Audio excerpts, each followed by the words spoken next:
Hello everyone, once again welcome back to my YouTube channel. ഇന്നത്തെ വീഡിയോയിലൂടെ നിങ്ങളുമായി share ചെയ്യാൻ പോകുന്നത് നിങ്ങളുടെ ലൈഫിൽ നിങ്ങളുടെ പ്രസൻസ് അല്ലെങ്കിൽ നിങ്ങളുടെ വാല്യൂ ആ റിലേഷൻഷിപ്പിൽ നിങ്ങളുടെ ഇമ്പോർട്ടൻസ് ഒക്കെ മനസ്സിലാക്കിക്കൊണ്ട് നിങ്ങളുടെ ലൈഫിലേക്ക് കൂടുതൽ അറ്റൻഷൻ നൽകണം അല്ലെങ്കിൽ ഏതെങ്കിലും ഒരു വ്യക്തി നിങ്ങളെ കൂടുതലായിട്ട് ശ്രദ്ധിക്കണം എന്ന് നിങ്ങൾ ആഗ്രഹിക്കുന്നുണ്ടെങ്കിൽ അതിനു വേണ്ടിയിട്ട് നിങ്ങൾക്ക് ചെയ്യാൻ കഴിയുന്ന കുറച്ച് കാര്യങ്ങളാണ് ഷെയർ ചെയ്യുന്നത്. നോക്കാം. നമ്മുടെ പ്രസൻസ് മനസ്സിലാക്കിക്കൊണ്ട് ഒരു വ്യക്തി നമുക്ക് ശ്രദ്ധ നൽകണം അല്ലെങ്കിൽ ഒരു വ്യക്തിയുടെ അറ്റൻഷൻ നമുക്ക് പിടിച്ച് വാങ്ങണം എന്നുണ്ടെങ്കിൽ തീർച്ചയായിട്ടും അതൊരു തരത്തിലുള്ള ചേസിങ് ആയിരിക്കും. ചേസിങ് എന്ന് പറയുന്നത് പലപ്പോഴും റിലേഷൻഷിപ്പ് മാനിഫെസ്റ്റേഷന് എഗെയിൻസ്റ്റ് ആയിട്ടുള്ള ഒരു കാര്യമാണ്. ചേസ് ചെയ്യാതിരിക്കുക എന്നുള്ളതാണ്. സോ ചേസ് ചെയ്യാതെ തന്നെ ആ വ്യക്തി നിങ്ങളുടെ ഇമ്പോർട്ടൻസ് മനസ്സിലാക്കുന്നതിന് വേണ്ടി ആദ്യം ചെയ്യേണ്ട കാര്യം നിങ്ങളുടെ തോട്ട്, നിങ്ങളുടെ ചിന്ത ചെറിയ രീതിയിൽ ഒന്ന് ചേഞ്ച് ചെയ്യുക എന്നുള്ളതാണ്. പലപ്പോഴും ഇങ്ങനെ ചേസ് ചെയ്യേണ്ടി വരുന്നത് നമ്മുടെ വാല്യൂ നമ്മൾ മനസ്സിലാക്കാതിരിക്കുമ്പോഴായിരിക്കും. പലപ്പോഴും നമ്മൾ അത്ര പോരാ, അല്ലെങ്കിൽ എനിക്ക് അത്ര കോൺഫിഡൻസ് ഇല്ല, അല്ലെങ്കിൽ ഈ റിലേഷൻഷിപ്പ് എന്നെ സംബന്ധിച്ചിടത്തോളം ഒരുപാട് ഹൈ ആണ്, അല്ലെങ്കിൽ എനിക്ക് കിട്ടാത്തൊരു കാര്യമാണ്, ഇങ്ങനെയൊക്കെ ചിന്തിക്കുന്ന ഒരു സ്വഭാവം ഉണ്ടെങ്കിൽ അത് ചേഞ്ച് ചെയ്യുക എന്നുള്ളതാണ്. ആ തോട്ടിനെ കംപ്ലീറ്റ്ലി ചേഞ്ച് ചെയ്യാൻ വേണ്ടിയിട്ട് ട്രൈ ചെയ്യുക. പകരം നിങ്ങളുടെ സ്കില്ല്, നിങ്ങളുടെ ക്വാളിറ്റീസ്, നിങ്ങളുടെ സ്ട്രെങ്ത്, ഇങ്ങനെയുള്ള കാര്യങ്ങളിൽ കുറെ കൂടി വിശ്വസിക്കുക എന്നുള്ളതാണ്. സ്വാഭാവികമായിട്ട് നമ്മുടെ കാര്യങ്ങളിലേക്ക് കൂടുതലായി കോൺസെൻട്രേറ്റ് ചെയ്ത് നമുക്ക് എന്തെല്ലാം പോസിറ്റീവ് സൈഡുകൾ ഉണ്ട് എന്ന് മനസ്സിലാക്കാൻ ശ്രമിക്കുന്ന സമയത്ത് നമുക്ക് ആ ഒരു കോൺഫിഡൻസ്, സെൽഫ് കോൺഫിഡൻസ് എന്ന് പറയുന്ന ഒരു കാര്യം പതിയെ പതിയെ നമുക്ക് ഇൻക്രീസ് ചെയ്യാൻ സാധിക്കും. സോ നമുക്ക് എത്രത്തോളം വാല്യൂ ഉണ്ട് ആ റിലേഷൻഷിപ്പിലായിക്കൊള്ളട്ടെ, അല്ലെങ്കിൽ നമ്മൾ എല്ലാ രീതിയിലും നമ്മൾ എത്രത്തോളം വാല്യുബിൾ ആയിട്ടുള്ള ഒരു പേഴ്സൺ ആണ് എന്നുള്ളത് നമുക്ക് മനസ്സിലാക്കാൻ സാധിക്കും.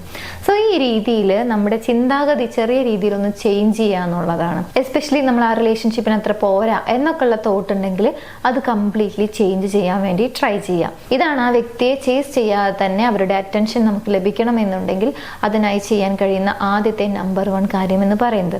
So change your thought in A positive വേ. 2, നമ്മുടെ ലൈഫിൽ നമ്മൾ പറയുന്ന കാര്യങ്ങൾക്കും നമ്മൾ ചെയ്യുന്ന പ്രവൃത്തിക്കും തമ്മിൽ ഒരുപാട് അന്തരം വരുന്നുണ്ടോ, അതായത് ഒരുപാട് വ്യത്യാസം വരുന്നുണ്ടോ? നമ്മൾ പറയുന്ന കാര്യങ്ങൾ തന്നെയാണോ നമ്മൾ ചെയ്യുന്നത്, അതോ ഒരു കാര്യം പറയുന്നു അല്ലെങ്കിൽ മറ്റൊന്ന് പ്രവർത്തിക്കുന്നു? ഇത്തരത്തിലുള്ള മിസ്മാച്ചിങ് നമ്മുടെ ലൈഫിൽ കണ്ടിന്യൂസ് ആയിട്ട് വരുന്നുണ്ടോ ഇല്ലയോ എന്നുള്ളത് നോക്കുക.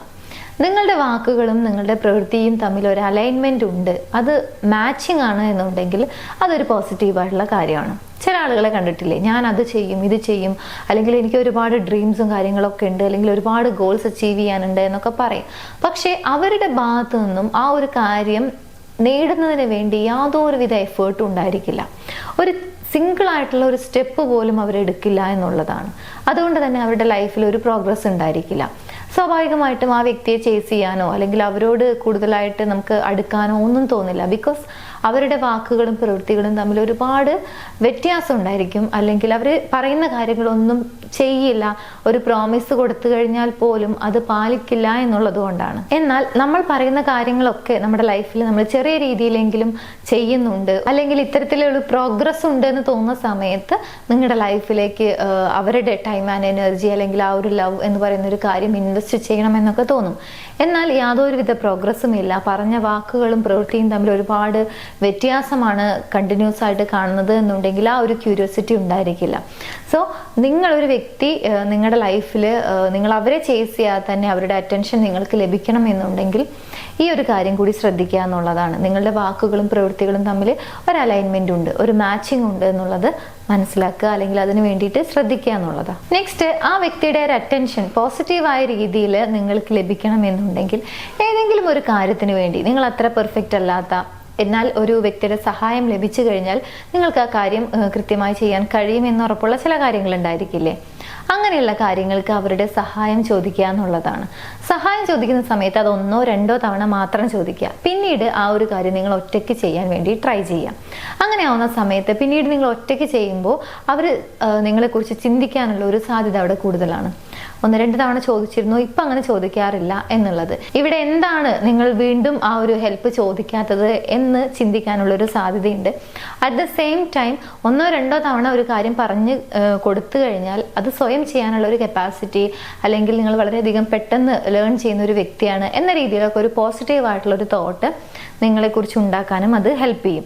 സോ ഏതെങ്കിലും ഒരു കാര്യത്തിന് 1-2 തവണ അവരുടെ ഹെൽപ്പ് ചോദിക്കുക, പിന്നീട് ആ കാര്യം സ്വന്തമായി ചെയ്യാൻ ശ്രമിക്കുക. ഇനി അതുപോലെ തന്നെ നമ്മുടെ ലൈഫിൽ ശ്രദ്ധിക്കേണ്ട മറ്റൊരു കാര്യമാണ് നമ്മുടെ ഫിസിക്കൽ അപ്പിയറൻസ്. അത് നിങ്ങളുടെ ശരീരമായിക്കൊള്ളട്ടെ, അത് നിങ്ങളുടെ അപ്പിയറൻസ് ആയിക്കൊള്ളട്ടെ, ഈ രണ്ട് കാര്യത്തിലും. അതുപോലെ നിങ്ങളുടെ അപ്പിയറൻസ് ആൻഡ് നിങ്ങളുടെ ഹെൽത്ത്, ഇങ്ങനെയുള്ള കാര്യങ്ങളിൽ നിങ്ങൾ അധികം ശ്രദ്ധിക്കുന്നുണ്ട്, അത് നിങ്ങൾക്ക് ഇഷ്ടമുള്ള രീതിയിൽ നിങ്ങളുടെ ബോഡി ഷേപ്പ് നിങ്ങൾ മെയിൻറ്റെയിൻ ചെയ്യുന്നുണ്ട്, നിങ്ങളുടെ ഹെൽത്തിൽ നിങ്ങൾ കോൺസെൻട്രേറ്റ് ചെയ്യുന്നുണ്ട്, ആ കാര്യങ്ങൾ കൂടി ഉറപ്പുവരുത്തുക എന്നുള്ളതാണ്. കാരണം ലൈഫിൽ ഒരുപാട് ഗോൾസ് അല്ലെങ്കിൽ ഡ്രീംസ് ഒക്കെ അച്ചീവ് ചെയ്യുന്ന, അല്ലെങ്കിൽ അതിനു വേണ്ടി ട്രൈ ചെയ്യുന്ന ഒരാളോട് തോന്നുന്ന ഒരു റെസ്പെക്റ്റ് പലപ്പോഴും ബോഡി മെയിൻറ്റെയിൻ ചെയ്യുന്ന ആളോടും തോന്നുമെന്നുള്ളതാണ്.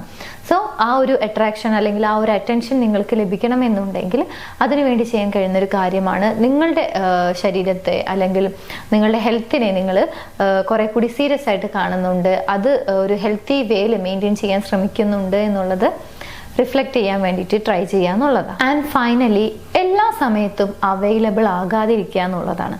ഇതൊരു പോസിറ്റീവായ രീതിയിലാണ് ഉദ്ദേശിക്കുന്നത്. അതായത് അവർ ആഗ്രഹിക്കുന്ന സമയത്തൊന്നും അവൈലബിൾ ആകരുത് എന്നല്ല ഇതിനർത്ഥം. ചില ആളുകൾ ഉണ്ടായിരിക്കും ഒരു റിലേഷൻഷിപ്പിലേക്ക് എൻറ്റേഡ് ആയി കഴിഞ്ഞാൽ പിന്നീട് കംപ്ലീറ്റ്ലി ആ ഒരു റിലേഷൻഷിപ്പ് മാത്രമായി ഒതുങ്ങിപ്പോകുന്ന ഒരവസ്ഥ, പിന്നീട് ലൈഫിൽ ഒരു കാര്യത്തിലും കോൺസെൻട്രേറ്റ് ചെയ്യാത്തൊരവസ്ഥ, കരിയറോ അല്ലെങ്കിൽ ചെയ്യുന്ന ജോലി ആയിക്കൊള്ളട്ടെ, ഇതൊന്നും കൂടുതലായിട്ട് പിന്നീട് ഫോക്കസ് ചെയ്യുന്നില്ല. അതുകൊണ്ട് തന്നെ ലൈഫിൽ മറ്റുള്ള കാര്യങ്ങളിൽ ഒരു ലോസ് സംഭവിക്കുന്നു, അല്ലെങ്കിൽ ഒരു രീതിയിലും ഗ്രോത്ത് സംഭവിക്കില്ല എന്നുള്ളതാണ്. കാരണം അതിലേക്കൊന്നും കോൺസെൻട്രേറ്റ് ചെയ്യുന്നില്ല, എപ്പോഴും ഈ ഒരു റിലേഷൻഷിപ്പിലേക്ക് മാത്രം ഒതുങ്ങി പോകുന്ന ഒരവസ്ഥ ഉണ്ടായിരിക്കും. അങ്ങനെ ആവാതിരിക്കുക. പകരം നിങ്ങൾ നിങ്ങളെ തന്നെ പ്രയോറിറ്റൈസ് ചെയ്യുക എന്നുള്ളതാണ്. നിങ്ങളുടെ ലൈഫിൽ റിലേഷൻഷിപ്പ് വളരെ ഇമ്പോർട്ടൻ്റ് ആണ്, but at the same time മറ്റു പല കാര്യങ്ങളും ഉണ്ടായിരിക്കും, അതിനും ആ ഒരു ഇമ്പോർട്ടൻസ് കൊടുക്കാൻ വേണ്ടി ട്രൈ ചെയ്യുക. അതാണ് ഏറ്റവും ഇമ്പോർട്ടൻ്റ് ആയിട്ടുള്ള ഒരു കാര്യം. അങ്ങനെ ആവുന്ന സമയത്ത് അവിടെ ജെന്യൂൻ ആയിട്ടുള്ള ഒരു റീസൺ ഉണ്ടായിരിക്കും. ഫോർ എക്സാമ്പിൾ, അവരൊന്ന് സംസാരിക്കണം അല്ലെങ്കിൽ അവരെ മീറ്റ് ചെയ്യണം എന്നൊക്കെ പറയുന്ന സമയത്ത് നിങ്ങൾ അത്രത്തോളം ബിസി ആയിട്ടുള്ള ഒരു കാര്യമാണ് എന്നുണ്ടെങ്കിൽ നിങ്ങൾക്ക് അവിടെ ഒരു ജെന്യൂൻ ആയിട്ടുള്ള റീസൺ ഉണ്ട്. ഇന്ന് കാണാൻ പറ്റില്ല, അല്ലെങ്കിൽ നമുക്ക് നാളെ കാണാം, അല്ലെങ്കിൽ ഇപ്പം സംസാരിക്കാൻ പറ്റില്ല, ഞാൻ കുറച്ച് കഴിഞ്ഞിട്ട് വിളിക്കാം എന്നൊക്കെ പറയുമ്പോൾ അവിടെ ഒരു വ്യക്തമായിട്ടുള്ള ഒരു റീസൺ ഉണ്ടായിരിക്കും. എന്നാൽ നിങ്ങൾ എപ്പോൾ വിളിക്കുമ്പോഴും നിങ്ങൾ ഫ്രീ ആണ്, നിങ്ങളുടെ ലൈഫിൽ നിങ്ങൾ പ്രത്യേകിച്ച് യാതൊരുവിധ കാര്യങ്ങളും ചെയ്യുന്നില്ല, ഒരു പ്രോഗ്രസ്സും ഇല്ല എന്ന് പറയുമ്പോൾ രണ്ടും രണ്ട് രീതിയിലാണ് എന്നുള്ളതാണ്.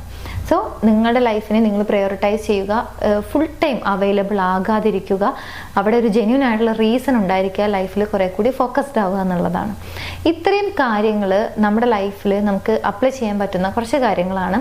ഒരു വ്യക്തി നമ്മുടെ ലൈഫിലേക്ക് കോൺസെൻട്രേറ്റ് ചെയ്യണം, അല്ലെങ്കിൽ നമ്മൾ ആഗ്രഹിക്കുന്ന രീതിയിൽ നമ്മൾ ഇഷ്ടപ്പെടുന്ന വ്യക്തി നമ്മളെ ട്രീറ്റ് ചെയ്യണം എന്നൊക്കെ ആഗ്രഹമുണ്ടെങ്കിൽ അവരെ ചേസ് ചെയ്യാതെ തന്നെ അവരുടെ അറ്റൻഷൻ നമുക്ക് ലഭിക്കുമെന്നുള്ളതാണ്. അതും ഒരു പോസിറ്റീവ് വേ തന്നെയാണ് ലഭിക്കുക.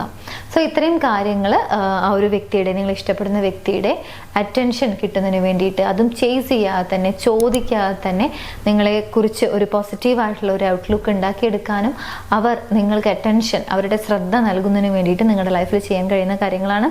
ഈ ഒരു വീഡിയോ നിങ്ങൾക്ക് യൂസ്ഫുൾ ആണെന്ന് വിചാരിക്കുന്നത്. യൂസ്ഫുൾ ആണെങ്കിൽ മറ്റുള്ള ആളുകളിലേക്ക് ഷെയർ ചെയ്യാൻ മറക്കരുത്. കൂടാതെ നിങ്ങളുടെ റിലേഷൻഷിപ്പിൽ നിങ്ങൾ ഏതെങ്കിലും രീതിയിലുള്ള ഇഷ്യൂസ് ഫേസ് ചെയ്യുന്നുണ്ടെങ്കിൽ, അതിനൊരു പ്രോപ്പർ ഗൈഡൻസ് വേണമെന്ന് ആഗ്രഹിക്കുന്നുണ്ടെങ്കിൽ മുകളിൽ കാണുന്ന നമ്പറിലേക്ക് കോൺടാക്ട് ചെയ്യാവുന്നതാണ്.